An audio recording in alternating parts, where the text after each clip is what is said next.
আমার এই ভাইটা চোখ হারিয়েছে। আমার এই ভাইয়ের কাছে জিজ্ঞাসা করতে হবে।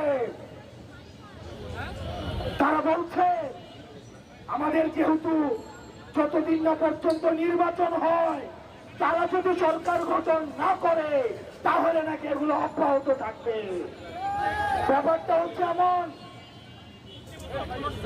আমি চুরি করতে থাকবো, তাহলে আমাকে বাসার চাবিটাই আমার হাতে তুলে দাও।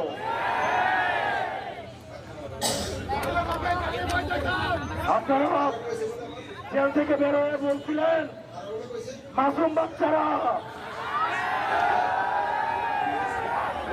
আর আজকে আপনারা বড় বড় কথা বলেন।